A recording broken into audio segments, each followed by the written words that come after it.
All right, so we may as well get started then. Good evening, everybody. My name is Sean Collins, and I am the Public Information Officer for California Interagency Incident Management Team 4. Obviously, we were out of California, and we've been brought over to help manage this incident. First off, I'd like to obviously welcome everybody here and thank the staff and faculty of the Embry-Riddle Aeronautical University here for hosting us and not just providing this facility, but also where we have our incident management center set up. Before we get started, there's just a few people that I'd like to recognize. We do have several speakers for you, but those are the folks that are here that may be available for questions afterwards, or even once we do our formalized Q&A session. From the City of Prescott, we have Mayor Phil Good. From Prescott National Forest, Supervisor Dale Dieter. I don't know if she's here yet. Yavapai County Emergency Management, Ashley Alquist. There we are, thank you. Again, I don't know whether this person is here yet. Yavapai County Supervisor James Gregory. Okay.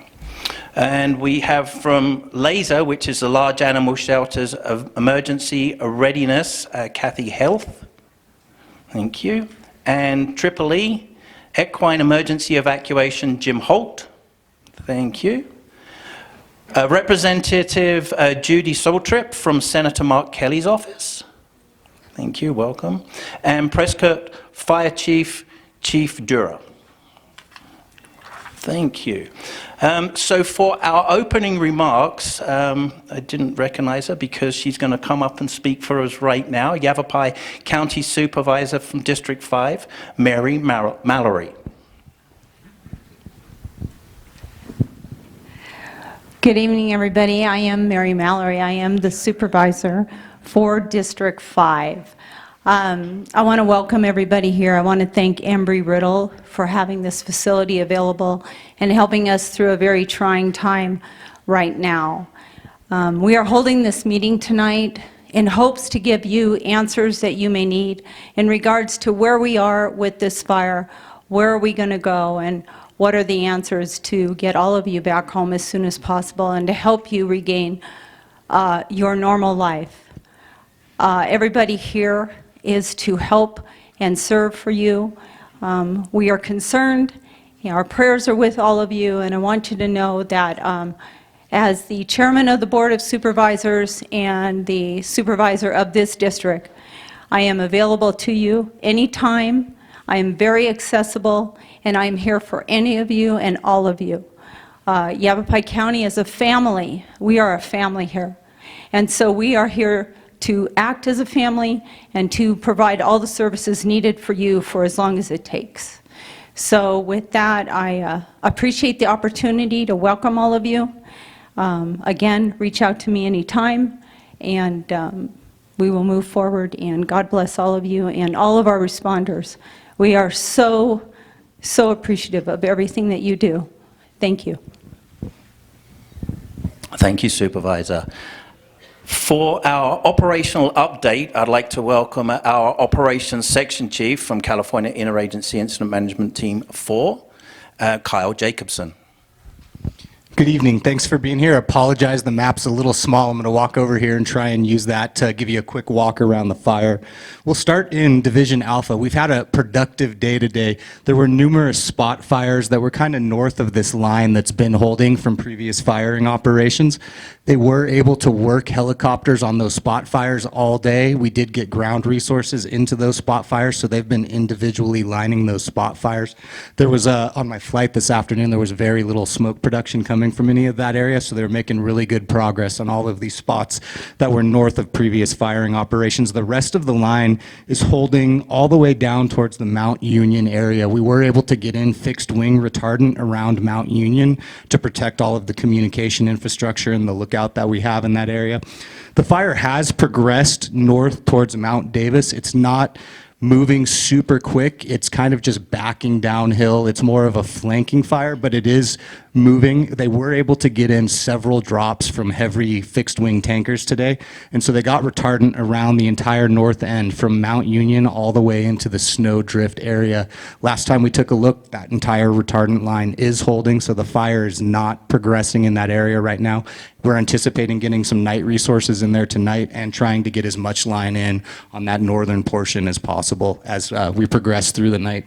Also made a lot of good progress on the road itself. They've been doing a lot of road prep, mostly hand crews moving to the north. And then as we're taking the Five Corners area, working south, we were able to get a dozer in there and we got that down into the drainage bottom. Tomorrow we'll be looking at pushing that dozer around the corner. So they did make a lot of good progress on the northern piece of this fire today.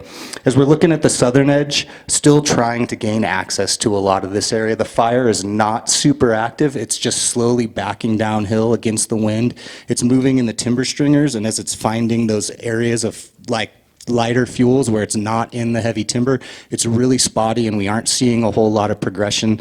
So we're going to get to that southern end as we're increasing our resources. We're really focusing on the north part of this fire right now. We do have a large resource order that is going in, and we've been working with the region to increase the number of resources that we have on the fire. So we are expecting those numbers to go up with some additional hotshot crews. The other area we were seeing some fire growth is out towards Lookout Mountain. This fire has crossed over the road and is backing downhill. Once again, not a whole lot of rapid rate of spread, just finding the timber stringers as it backs down. So we're looking at indirect options kind of to the west of the fire, as well as some potential direct options as we continue to get increased resources and equipment in the area. But it was a really productive day today with aircraft, with the lower wind speeds. But I don't want to sell too much of a pretty picture. I want to remind everybody that we are going to see some heavy winds tomorrow. It is going to be a strong southwest push, so there is still that potential for large fire growth to the northeast tomorrow. So just for everybody to be aware of that. Thank you very much, Chief. All right, make sure I got my glasses back on. So from evacuations and public safety from the Yavapai County Sheriff's Office, your Sheriff, David Rhodes.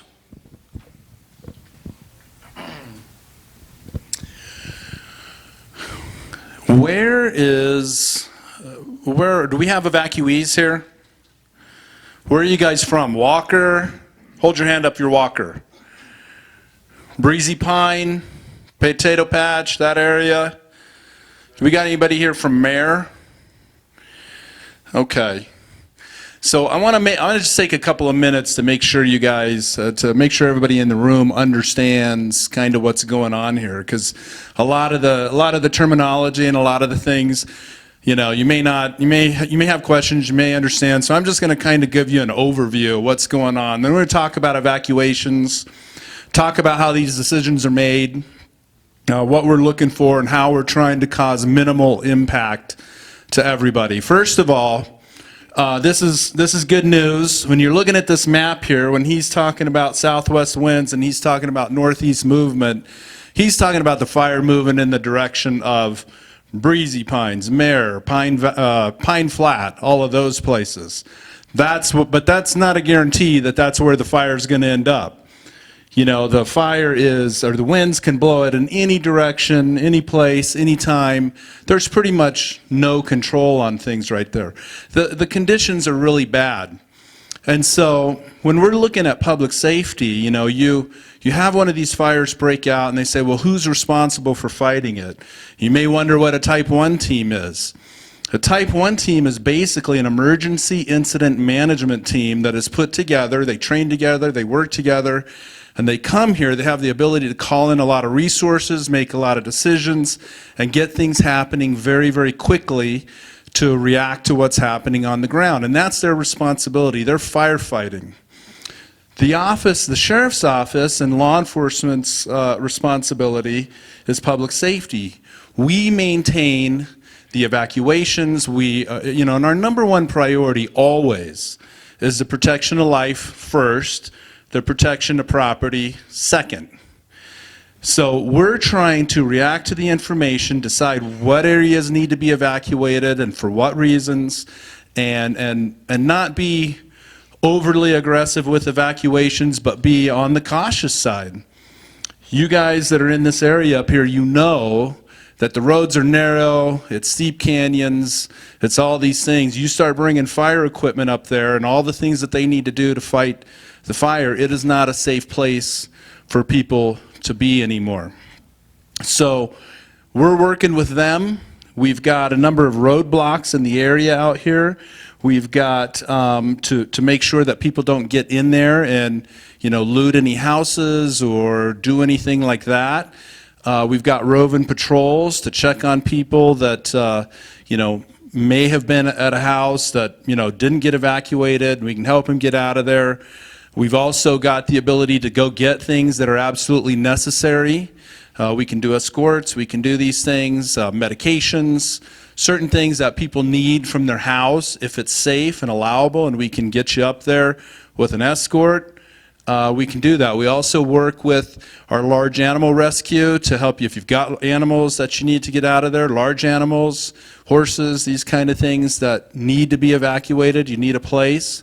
All these resources are here in the room. My staff is here in the back of the room. I know we've got Triple E is here. We've got emergency management. A lot of people are going to be here and available to answer questions for you afterwards. And I'll take a few questions right now if anybody's got any. But basically, this is how the situation works.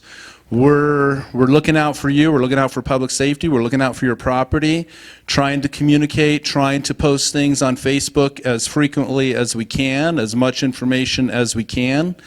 We are using the Code Red system as our first place that we're making emergency notifications. If you're not signed up for Code Red, please sign up today for Code Red. The second place that you're going to see information is on our Facebook page. And then, of course, we will be releasing information to the media as our third option. So, at this point, we have no plans, and I'm going to look in the back of the room to my staff. They're going to shake their head yes or no. We have no plans to evacuate any other areas at this moment. We've got some areas that we're watching to the north in Prescott. The communities of that sort of the ranch, the Costco area, that Lynx Lake area, Stone Ridge. We're looking at Upper Blue Hills and Dewey. We had that evacuated at one time during the Goodwin fire about 5 years ago. We're also looking at, if it does push too far to the northeast, Pine Flat, Mare area. But you'll be hearing from us far in advance if there's going to be any evacuations in those areas. So those are the ways. I want to recap the ways that we're going to communicate with you in an emergency. Code Red emergency notification system, number 1. We can help you get signed up here tonight. Number 2, the Yavapai County Sheriff's Office Facebook page. Number 3, the media. Those are going to be the first 3 places that you hear this information. And then we will, if we're evacuating, we will put people on the ground in vehicles, volunteers going door to door to make sure that people are evacuated out of the area and all the things that they need, animals, emergency items, whatever, is brought out with them. Can you think anything else, Jeff? I think we've covered everything. Are there any questions that you have of me while I'm up here? We're going to stick around after the meeting and come up and talk to us. Anybody in a sheriff's office uniform will get you hooked up with the information or your Code Red notification registration. Thank you.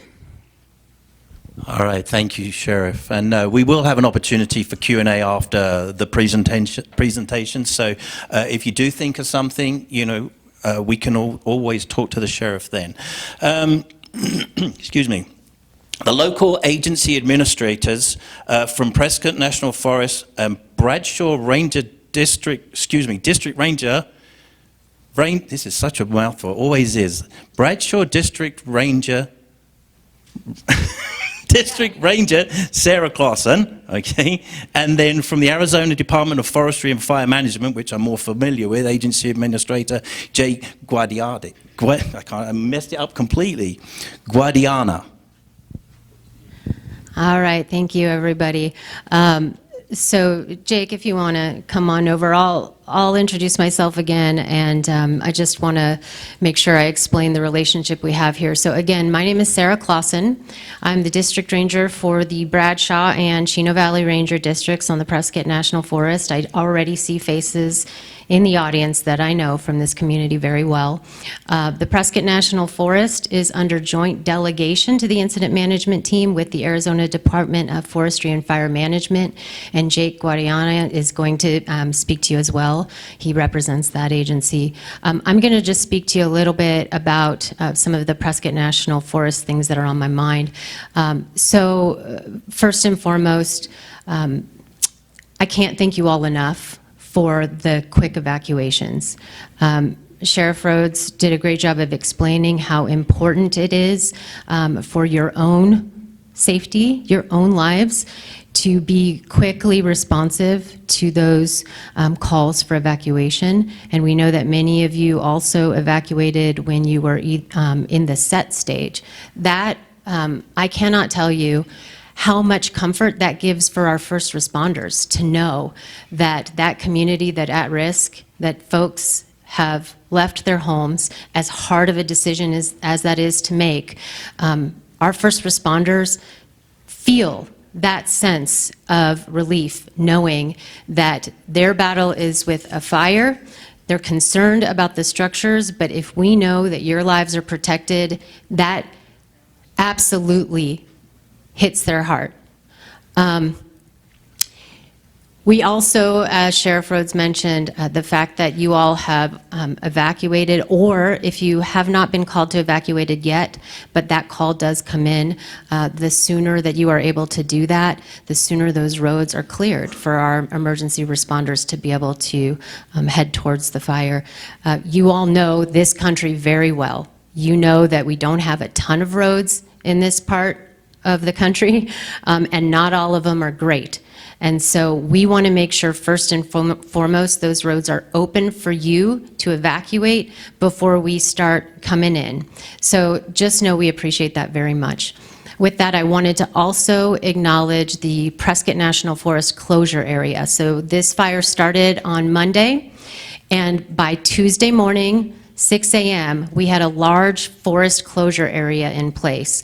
A lot of that was to facilitate exactly what we're talking about now. We started asking folks that were in our developed and dispersed campsites to please evacuate. We looked at our day use sites and asked people to leave those areas. And the reason for that is because if we do get to that place of evacuation, we want to make sure that at that point, we're only evacuating residents and that we have forest visitors already out of the way. And again, it also, of course, is for community protection. Even though the closure area is much larger right now than the fire footprint, we want to make sure that we're not trying to figure out where all of our visiting public, recreating public is if that fire starts to move towards those those recreation areas, those popular trails. So that closure area is in effect right now, and we are going to continue to monitor the situation and do know that if there is a time that we feel it's appropriate to shrink that closure and let folks into some of their favorite recreation areas, we will do that. We are not there at this time, but know that that's why that is there. It's for your protection, it's for residents' protection, it's for our first responder protection, but we will absolutely be monitoring that situation.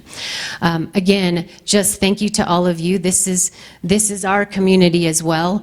You all know that difficult terrain. You know how dense the vegetation is. You know how this is something that we know is a possibility here in Prescott, and we are going to do everything we can for the best possible outcome. But for us, everybody's health and safety is the most critical. So Jake, with Arizona Department of Forestry and Fire Management, anything that you'd like to add? Yeah, thank you, sir. Just want to echo the fact that we do have a great partnership with the Forest Service and our local cooperators, county level, state level. So I want to give you a little bit of history on myself. The first time that I ever rented a chainsaw was actually in the community of Walker, and that was in 2006. So when we talk about that being our community, there's a sense of ownership that I have personally, as well as the other folks who are out there fighting that fire. I want to thank Team 4 for coming in and assisting us during this emergency. We have nothing but the utmost confidence in your folks' ability. From the state's perspective, there will be clear communication with the residents as new information comes out. Our hearts do out for you that you have been displaced. We see it far too many times, not just here, but everywhere. The commitment the team has made is that when the opportunity is right, not a second sooner and not a second later, when it's safe, you'll be back in your residence. And that's a commitment that we make to you folks. Thank you. Thank you very much to both of our agency administrators. Last up of our speakers this evening, before we go to that Q&A session, you're on our incident commander for California Interagency Incident Management Team 4, Incident Commander Rocky Opliger. Thank you. Good evening. Yes, my name is Rocky Opliger. I'm the Incident Commander for California Interagency Incident Management Team 4, and we're one of the 16 national teams that are recognized throughout the United States. And a team basically is organized of 58 men and women that have specific jobs and tasks on the team to help manage large disasters and incidents such as wildfires.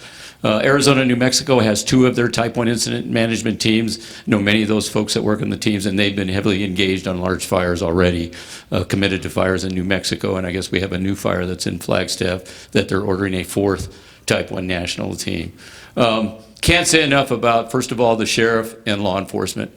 You know, 49 years in firefighting, I can always put a fire shirt on, and we're loved and beloved for the job that we do. And oftentimes our law enforcement are the ones that we remember the last time we got a ticket or something. And so when I look at those folks and the incredible job they do, especially when you have to evacuate, that is never easy. And my sympathy and my heart goes out to those that are evacuated.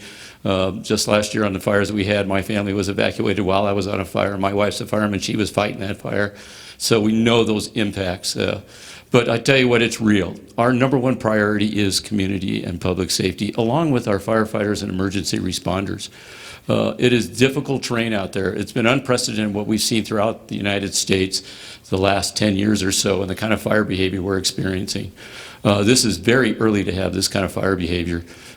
We are worried about the winds that are coming, but an amazing job, and I can't say enough about both the relationships that we've experienced walking in here that's been established between state, federal, local government, the cooperators, and most importantly, those folks that started the initial attack on this fire, as well as the Type 3 local incident management team that came in and laid the foundation. We were notified the evening after this fire started, and it's a lot to get a team mobilized. We really, because of work rest guidelines, we're not supposed to be traveling late. We got called late Monday night. By Monday morning, folks were already on the road. We have folks traveling as far away as Northern California. There's restrictions, how many hours they can drive. And we had the team in place for yesterday to have an evening briefing to be able to transition, and officially at 1800 or 6 this evening, we did transition managing the fire. So on behalf of our team, I want to thank everybody for being here, number one, those that are online that are getting the latest information. I'm just pleased that people are here to work together. And in closing, the reminder to me is that this fire is being managed 24 hours. We have young men and women out there day and night that will be managing the fire. And I often remind myself when I was that young, or my kids that are both firemen that did that and do that, that's what we need to remember and thank those folks that are working hard. Many of them from out of the area, many of them local because they live here and want to provide that. And so it's always a reminder that those are the folks that really deserve that thanks for the hard work and efforts that they do. Thank you. All right, thank you very much, Chief. So now we come to our Q&A session. I have probably about 40 minutes, and I kind of guesstimated there's about 80 of you in here. And if you all have a question, which you probably do, and hopefully you do, hold on a minute, hold on. That's probably, probably 2 hours worth of questions. So I have a process that I'd like to share with you of how we're going to do this. And, excuse me, I like to try and facilitate some of your guidelines. Do you have any guidelines that you would like for me to keep everybody on track with? If you don't, I can make a couple of suggestions that have come from past meetings. One is one question per person, and then we'll go on to the next person. Fair enough? I see some nods, yeah. No repeat questions as much as possible. If you don't understand it, we can always have a sidebar afterwards. Is that fair as well? Something you want me to manage for you? It just keeps the ball rolling really quickly so we get through everything. Here's what I'm going to suggest. We've got kind of three groups. I've got some internet folks over there if we are still engaged. No internet, so that makes my life easier. So I've got this half of the room and I have this half of the room. And I've got some people with microphones who can get your questions. So what I'd like to suggest, I know you had your hand up, but what I'd like to suggest, if we start first three people from this side, and then we'll do this side, and then we'll flip-flop back and forwards until we either run out of time or we answer all the questions. How does that sound? Good, love it, great. So, first three people this side. One. All right, two.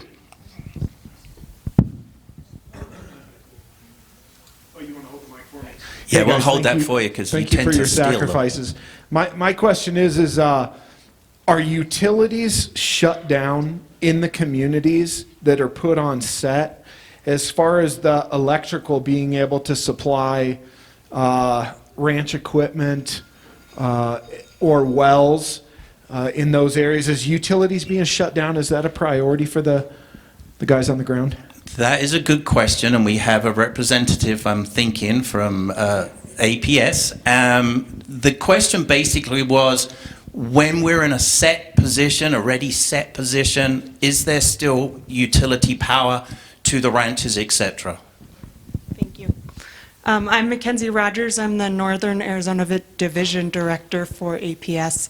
Great question. So please, our outage map has updates on power that is out in the area. There are currently 32 customers out, and that's inclusive of commercial and residential customers. We de-energize lines sometimes at the direction of the fire IC for the protection and the safety of those fighting the fires. We don't do that all the time. We don't do that across the board. We specifically have de-energized a section of line, again, 32 customers, just where the impact is in order to protect the firefighters fighting that area. So to your point, no, we are not de-energizing line in set. We are working with Fire IC and we're de-energizing line as it's impacted or as we need to sectionalize different sections to change the impact area. Does that answer your question? Great, thank you very much. And this gentleman here. Aside from get out of the way, is there anything that a resident can do to be helpful? So the question is there any preparatory work that residents can do to help us with firefighting? I'd love to answer it, but I'm not allowed.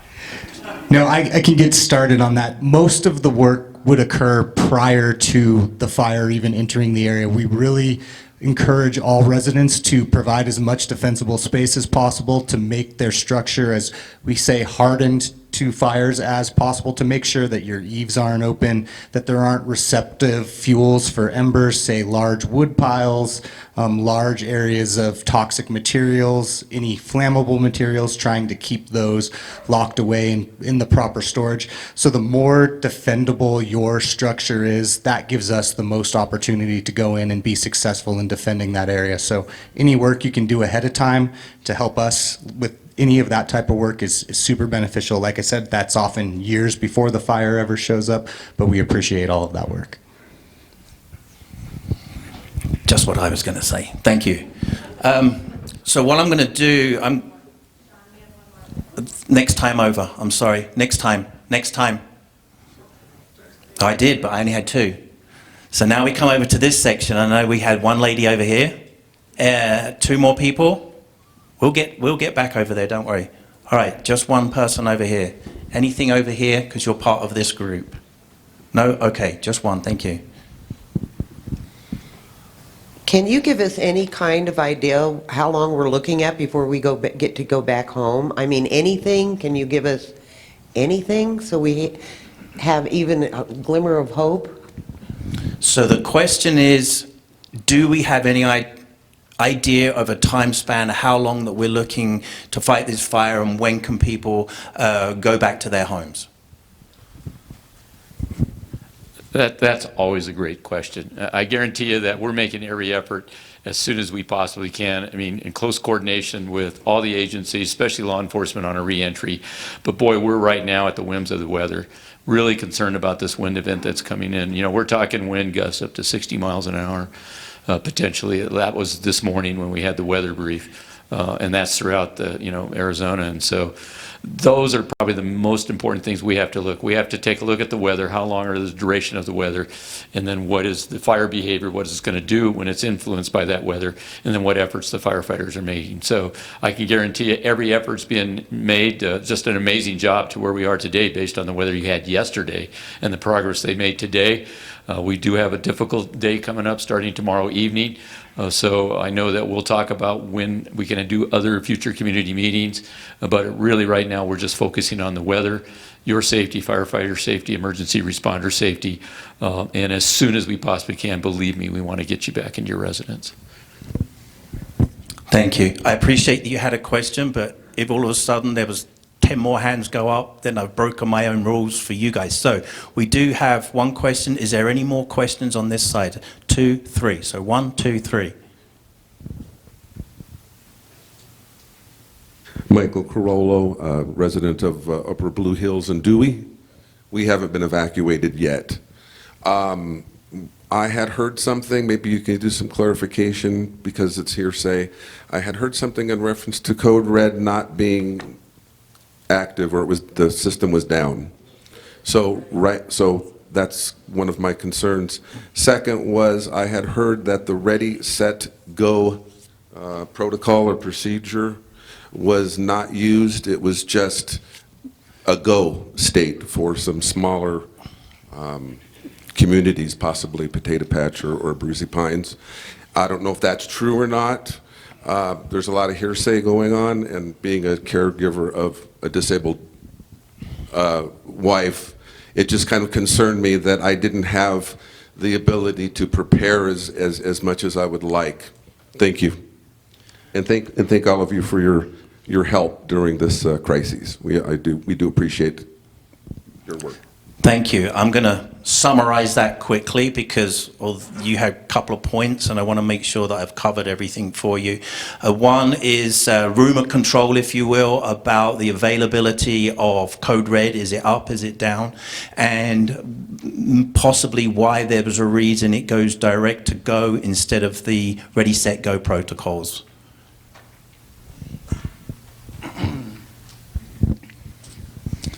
Those are great questions. Code Red is functioning properly.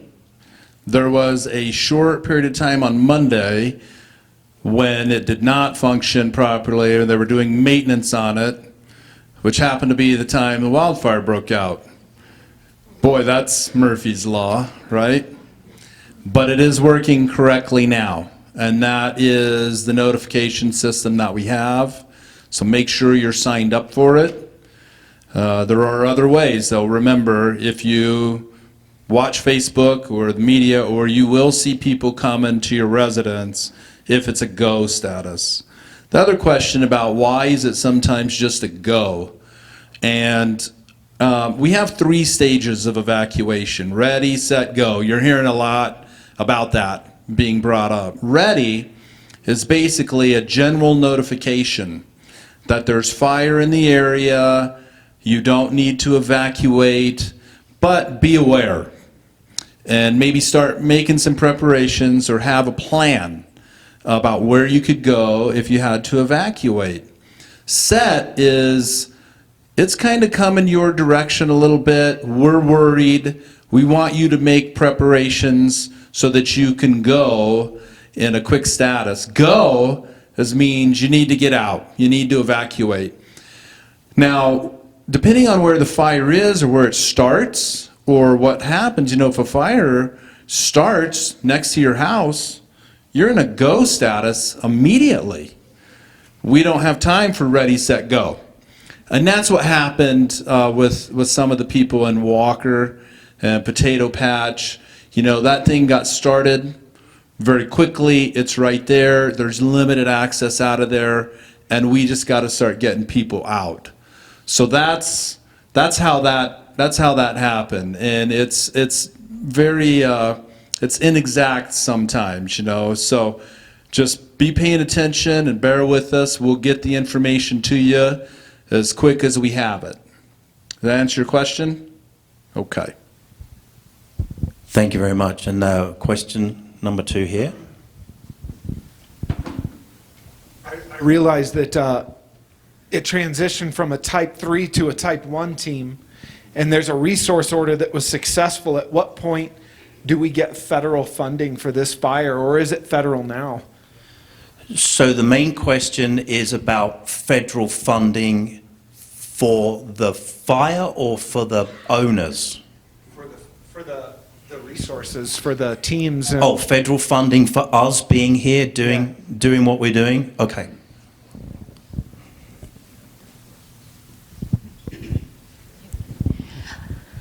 I'm going to do my best to answer your question. So the fire started on federal land.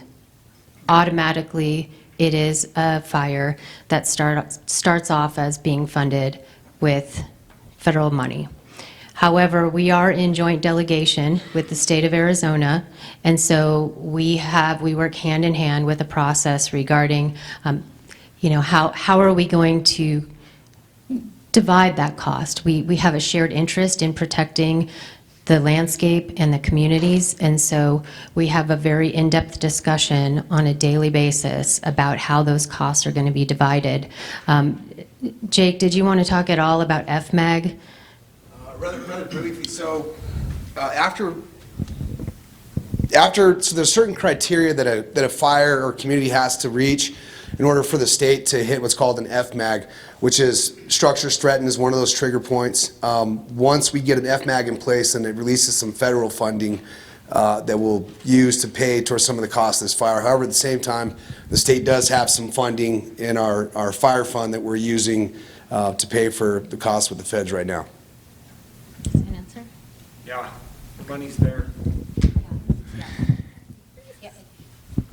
Yeah, I just want, that comment I just heard you say, I just want to make it clear that we are not concerned about funding limiting our ability to manage this fire at the appropriate level. So please don't let any concerns about whether or not we're funded appropriately worry you. We have the resources we need from a funding standpoint. I do want to acknowledge that from a resource standpoint in terms of firefighting crews and equipment, that we are going to be resource limited in that way because of the fire activity right now in the region, and also time of season. I mean, as you heard, this is an early time of year for us to have this type of fire activity in the Southwest. So even in Arizona and New Mexico, where we're seeing a lot of fire activity right now, we don't have all of the firefighting resources that we would typically have if this was even 3 weeks from now. So we're all seeing unusual activity. We're certainly prepared for that, and we have recognized that we have very dry conditions and very high wind out there. But just know that the funding is not going to be a limitation, but we certainly are concerned about competition for those, physical resources on the ground and in the air. Thank you. And our third question from this section. Yes, sir. My name's Mike McCormack. We live up on Big Bug Mesa Road, and who do we coordinate with if we have what we consider an emergency, and from our perspective to gain access up there to collect really what it is medicines for our elderly mother? So the question is regarding access to a particular area, and I didn't quite catch it. Access to gather personal belongings, medicines, whatever.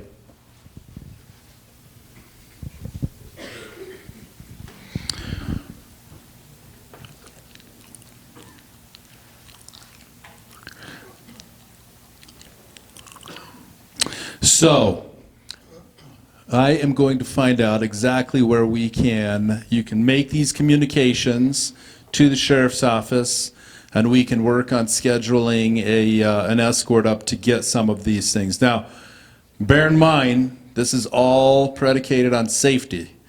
If the fire's in the canyon, they're at Breezy Pines, we're not going up there, obviously. So, there's not a guarantee that we can get you up there, but if we can, we will. So I'm going to let Lieutenant Johnson answer that question. Thank you for your question. So again, if you can contact the sheriff's office directly, and this again is very dependent on fire behavior. We work with operations from the fire incident management team, and a lot of it's going to be predicated on the access conditions in. If it's a single narrow dirt road in, and your area is a little bit remote, and fire tells us, hey, we're in there with heavy equipment, it's probably not something we're going to be able to accommodate in certain circumstances depending on what they're doing operationally, because in the event of a fire and we got to get them and you out safely, we could be putting a lot of lives in danger. So contact the sheriff's office. Based on conditions tomorrow, we can look at that. I have a very limited capacity to do escorts because we're out there doing roadblocks. We're out there ready for other things that may arise. We're out there actively patrolling those neighborhoods. And escorts are incredibly resource intensive because I'm taking a deputy off their other duties for a long period of time to drive with somebody all the way in, wait, and then drive all the way out. So it's incredibly resource intensive for us. We have to be in constant communication with fire. And then based on weather, it could get cut off immediately. And then the other thing with respect to medications is most pharmacies, if you go to a pharmacy and explain the situation and everybody knows what's going on right now, they can give you a short, limited emergency supply of your medication. You can also work with your healthcare provider to get a replacement script. And the healthcare providers up here are going to be understanding about what's going on. And again, your pharmacies, even without an additional script, will have a record of your prescription, and often they can help accommodate and give you an emergency refill. So that's probably going to be the best answer for most of you.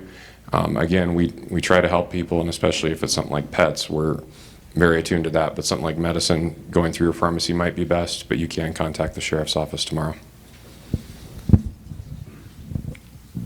That answer your question? Thank you. All right, we're going to swing back over to this side. I know there's one question, 3 hands, so number 1, number 2. Anything else over here? Okay, ma'am, your question first. My name's Julie Rockwell. I live in the Mountain Club, and I'm wondering where I'm at in this Ready, Set, Go. Should I be staying up all night packing things and going with my evacuation plan, getting ready? Because there's not a lot of time from, when you knock on the door, there's no time when you tell us it's time to go. So what should I be doing right now? So the question is, what is the status of your Ready, Set, Go in the area that you live in, which was the Mountain Club area? Mountain Club is not, you're talking about Mountain Club right here on the south side of Prescott. Right. Yeah, that's not a part of a Ready, Set, Go at this time. It's a long ways from there.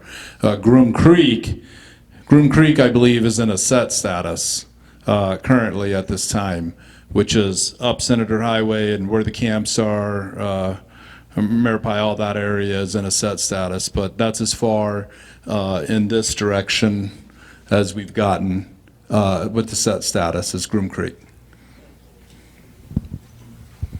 Thank you. Yes, sir.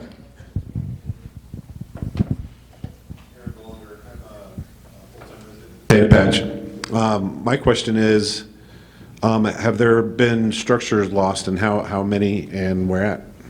So the question is, has there been any structure loss so far on this fire, and if possible, do we know where they are? Right now, we don't have any confirmation of structure loss, so we will be out there looking in the areas.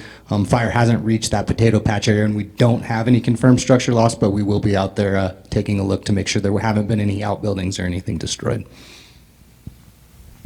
Thank you. All right, so you see how this is going now. I'm going to come back over to this side. Any questions on this side? 3 hands, 1. Right. Anything at the back there? I missed people? No? Okay, just 1.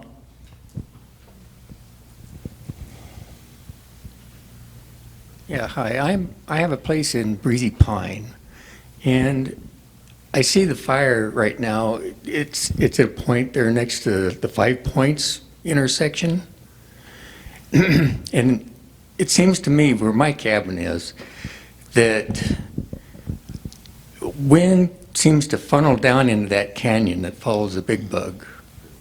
And I was wondering if there's any extra precautions being taken at that 5 Points area to kind of stem that fire from getting into that canyon? So your question is, what kind or type of mitigations, operations plan do we have in place for the 5 Points area?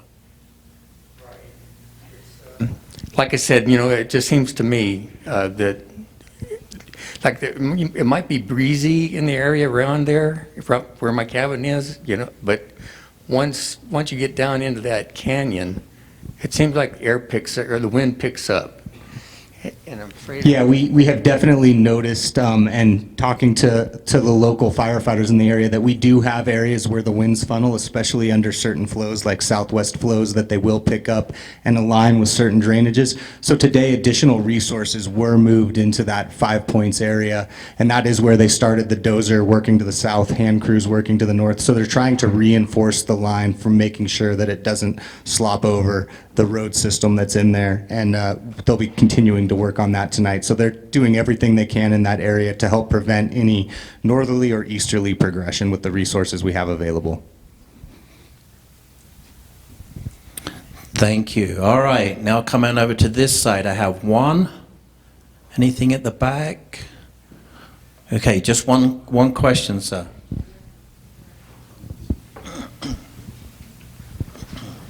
Walkers spread out on Walker Road for a long ways, a few miles, 10, 15, to Potato Patch. You know, Walker kind of drops off and then goes to Breezy Pines and Potato Patch and whatever. So far, Potato Patch is good. So far, Breezy Pines is good. I'd like to know why, first of all, we were evacuated with a go, and it's been explained, I understand that, and why it was so early. So the question is, in the area of Breezy Pines, Potato Patch, why did we get an early notification to evacuate? Oh, Walker. What did I say? Breezy Pines, Walker, and Potato Patch. Why was the warning to evacuate so early? Okay. Do we know where? Can we answer that? So when the fire originally started over here on the back towards Palace Station on the back side of Mount Union, it was moving in this direction, sort of north, northeast, north. It gets right there on, I didn't see who asked the question.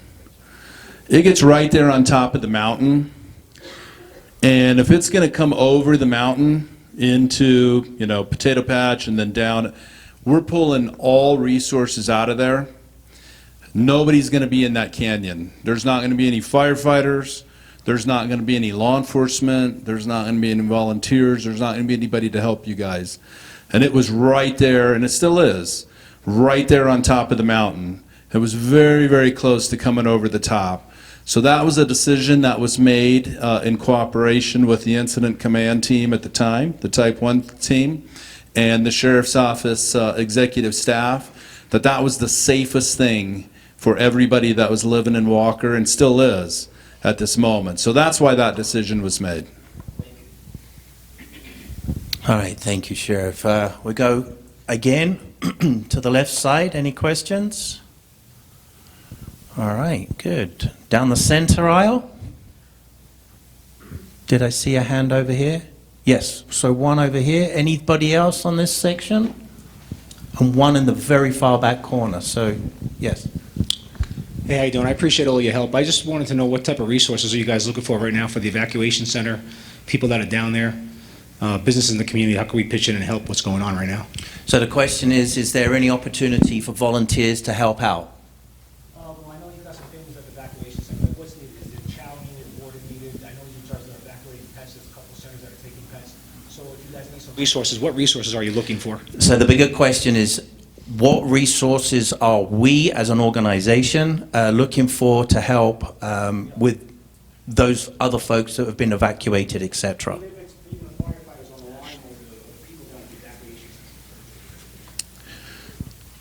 Okay, I'm going to introduce you real quick to our emergency manager, Ashley Alquist.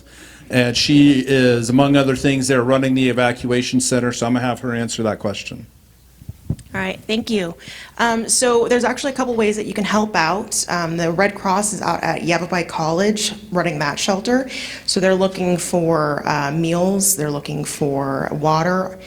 We also have Animal Disaster Services that are at the Red Cross office on Washington. And so they're in need of just kind of food for animals, water as well.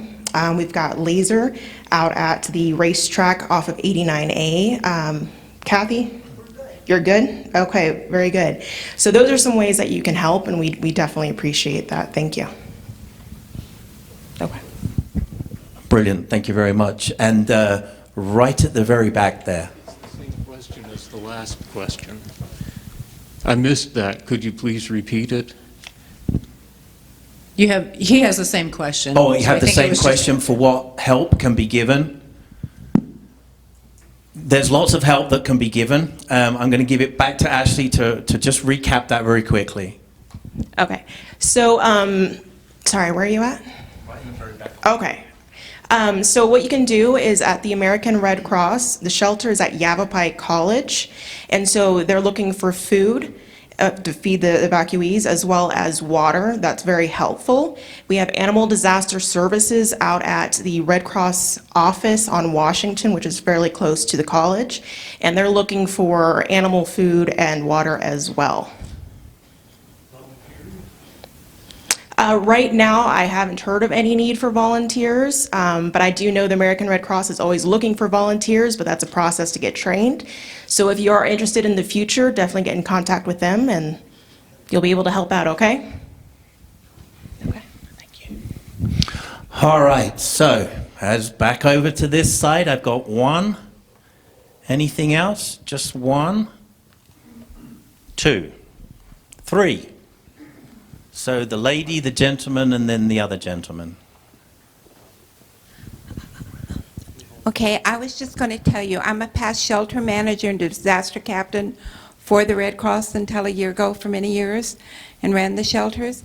Please, when you talk about food, make sure that whatever you bring is commercially prepared food that is fully wrapped so that no one is touching anyone else's food, and this is years before COVID, so these are standard rules.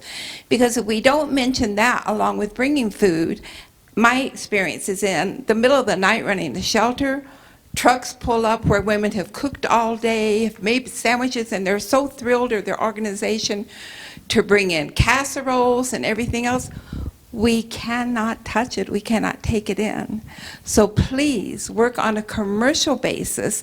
We would call pizza places, commercial stores, and they usually are more than willing to bring in the additional foods that we need.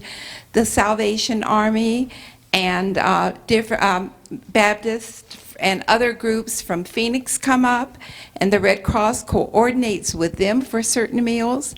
And when they're no longer able to help us or it's too slow, then the commercial entities. Starbucks would always supply us with huge, those cabans or whatever they are, of coffee every day. So please work with your commercial groups. Maybe you are commercial, but make sure the community doesn't misunderstand that, because so much food goes to waste. All right, that's great. Thank you. My takeaway from that, because that was more of information, is work with those entities. If you want to supply or help Red Cross, get in touch with the Red Cross or Salvation Army directly and let them guide you as to how you can help. So there was this gentleman, well, he's over there right now, if you don't mind. That gentleman where you are, and then we'll come back to you, sir. Do they know what caused the fire? Question was, do we know what caused the fire?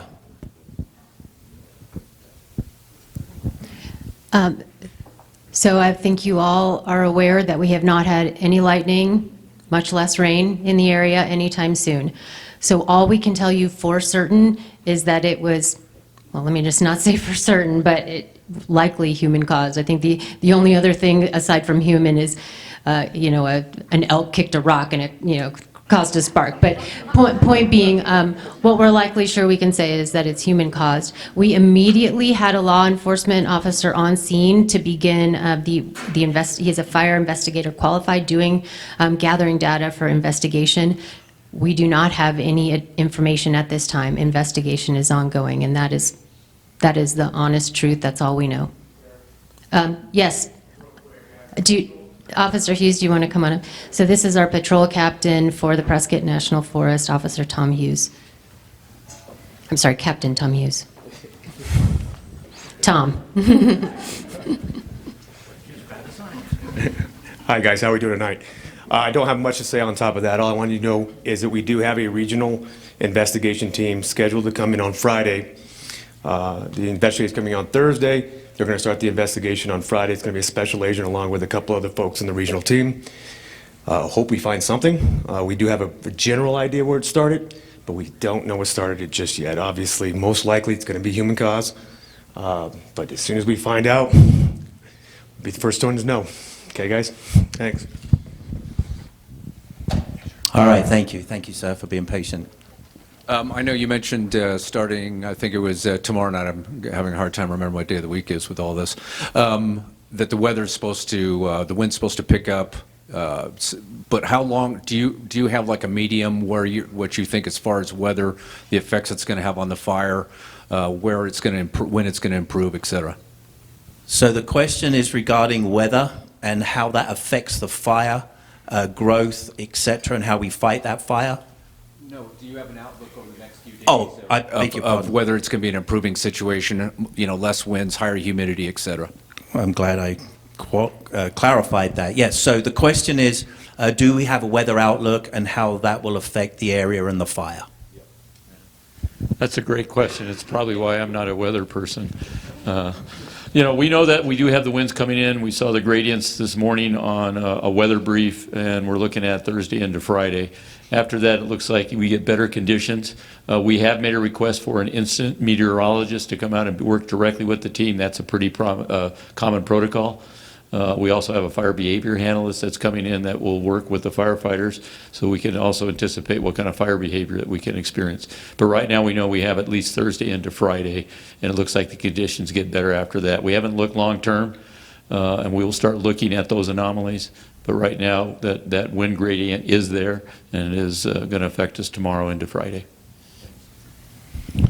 Thank you, Chief. Coming back over, we have one.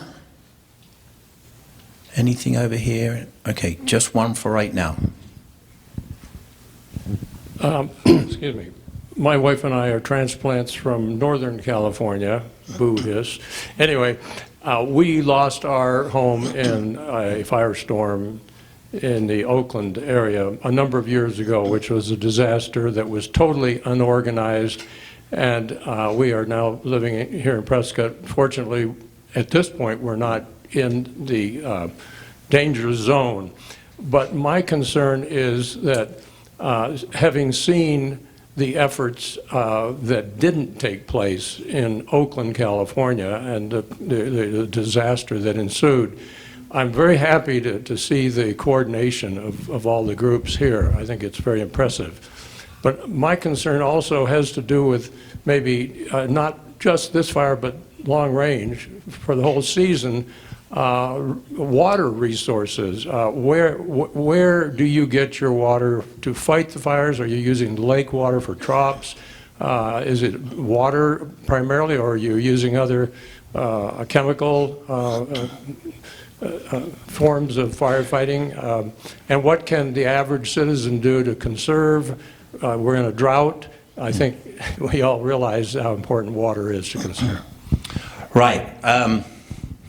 So the question, I think, is, what are we using to fight the fire, i.e. as in water and any other chemical products that we may use, and what can residents do to help conserve that maybe that water will go a little bit further?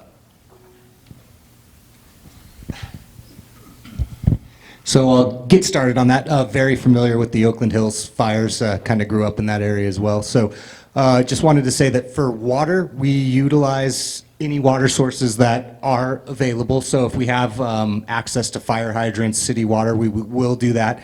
We will talk to the city prior to. We'll have agreements in place to make sure that we're only utilizing the appropriate amount of water. We don't want to suck anybody's wells dry or, impact the community by utilizing too much water. So we make sure we're talking to the individuals that are running those water supplies. If we are utilizing water supplies on private land, we will talk to those homeowners. We will have agreements in place prior to utilizing any of that water. The only exception to that is in an absolute emergency where we see life or property being threatened. We may utilize that water source to save a person's life or their property and then follow up with an agreement after that.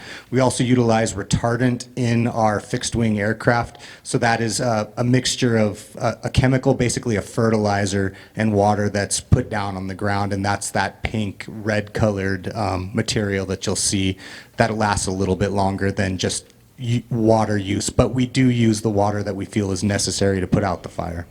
Are you also using the lakes or water drops? Yeah, we do utilize different lakes and different water sources for our helicopters and bucket drops, and I can let the Forest Service representatives talk a little bit more about that, but we do utilize those as well. Yeah, and I just wanted to follow up specifically for this location. We have agreements with a lot of local entities, including the City of Prescott, to take water out of Watson Lake, Goldwater Lake. Mayor, am I missing any? I'm sorry, Lynx Lake, yep, so Lynx, Forest Lake. So we put agreements in place in advance, and then if there are water sources that are closest to the fire where we think they'd be most beneficial, if we don't have agreements in place, we have the ability to put those agreements in place right away. Sheriff, you were prompting me to answer a question about the fire center. Wait, I guess maybe for the tanker base? Yes. Yeah, right. I don't think a lot of people know that we've got a tanker base. Yep. So Prescott National Forest, co-located at the Prescott Airport, also has a tanker base, and so we are able to host large aircraft, tankers, and helicopters. So just in terms of like the actual air resources you need to get access to that water or retardant, we have a facility here that is well poised. And then also aircrafts will come from all over the general area, and you'd be surprised how quickly they can get here. And so we have different types of aircraft with different types of capabilities for getting water from lakes from buckets or hoses. There's just all sorts of different type of aircraft. But I think the short answer to your question is yes, absolutely. Water conservation is important for all sorts of resources. For all sorts of reasons, short and long term. But do know that when we need water and it's close by, we absolutely work in advance, pre-season, to have as many agreements in place as possible, but we can absolutely get them in place very quickly if we don't have one and we need one for a fire at the time. Thank you. We are just about over time, and my last thing I like to do is do a quick scan of the room for those real important bugging questions, and I noticed you had your hand up, so I'll take one, maybe two. So I can see, you have a question? For sure. Okay, anybody else across the room? Going once, sold to, oh, two, okay. Yes, sir. So I was wondering at what wind speed do those aircraft get grounded, and will they be flying tomorrow? Question about grounding aircraft due to wind speed. So it's going to depend on the aircraft, the type of helicopter, the size, or the type of the fixed wing, but a general rule of thumb that we use is around 30 miles an hour grounds aircraft. So they are predicting wind speeds that will ground aircraft tomorrow, or tomorrow evening into Friday. So depending on when those winds actually surface, it will limit our aircraft use.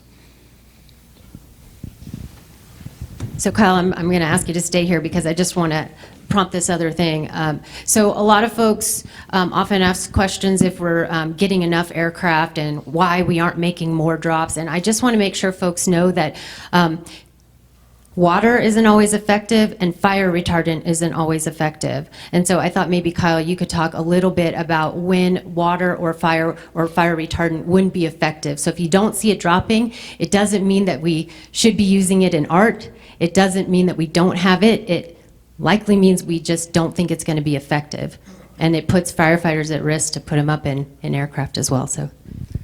No, that's a great follow-up. Yeah, so we utilize aircraft in areas that we feel we're going to be successful. We have to realize that there's a risk every time a pilot goes up in one of those helicopters or one of those fixed-wing aircraft. And so what we're doing is the firefighters on the ground are looking for areas where we can feel that we have a high probability of success, where the fire behavior is such a manner that that water or those chemicals will be effective in slowing the spread of the fire. It's often misconstrued that aircraft put out fires. Aircraft do not put out fires. They help slow the rate of spread of fires, minimize fire behavior so that the firefighters can go on the ground and actually put out the fire, mop up the fire, put in the hand line that's needed to suppress the fire fully. So we look for those areas that are going to be successful, and we feel that we can get the ground troops in successfully. We aren't going to just put a bunch of retardant out on a ridge in the middle of nowhere where our firefighters aren't going to be able to get in there and be successful. So we are really looking for the areas that we can get into, make those positive changes on the fire, and put the fire out. Great, thank you. There was one question over here, yeah. So I've been watching around, there's quite a few fires going around in the southwest area right now. I was wondering, do we have enough manpower to deal with all of these fires effectively? So the question is, do we have sufficient resources to deal with all the fires in this region that are currently burning? I'll give it my best answer here. Short answer is we're always limited in firefighting resources. When there's one fire, two fires, we are usually really successful in the number of fires. As it was previously mentioned, this is a very, very early start for the region here. So, for example, California has over 300 engines. Those are not available yet because they haven't come on yet. There's Region 6 resources from the Pacific Northwest that aren't available. So we are making every resource available. There's always going to be some form of limitation, some form of time delay, but we've been working very closely and getting resource orders filled. There's always going to be some impact of not having enough people. So just to be clear on that, but we are working closely. We are seeing an increase in resources for this fire in particular, and we are expecting to see increased resources over the next few days. Thank you very much. So by my watch, we're about 7 minutes over. Having said that, I need to get the IC back, and we got work to do. I do have some information officers that are here. I know we do have some representatives here from different agencies who will stand behind and maybe answer those questions or have an opportunity to give some one-on-one with you, and hopefully you can get to understand the challenges that we face. So with that being said, once again, thank you for our host for this evening. Thank you for you guys showing up and being here. We did record it. We will be putting it out on all of our social medias. My team's job is to make sure that you get accurate and timely information. Pay attention to those Facebook pages with the sheriff or the forest, those official pages, INSEE we are building also a YouTube channel for you to be able to go in and ask questions of us as well. And that will be there assigned to this fire.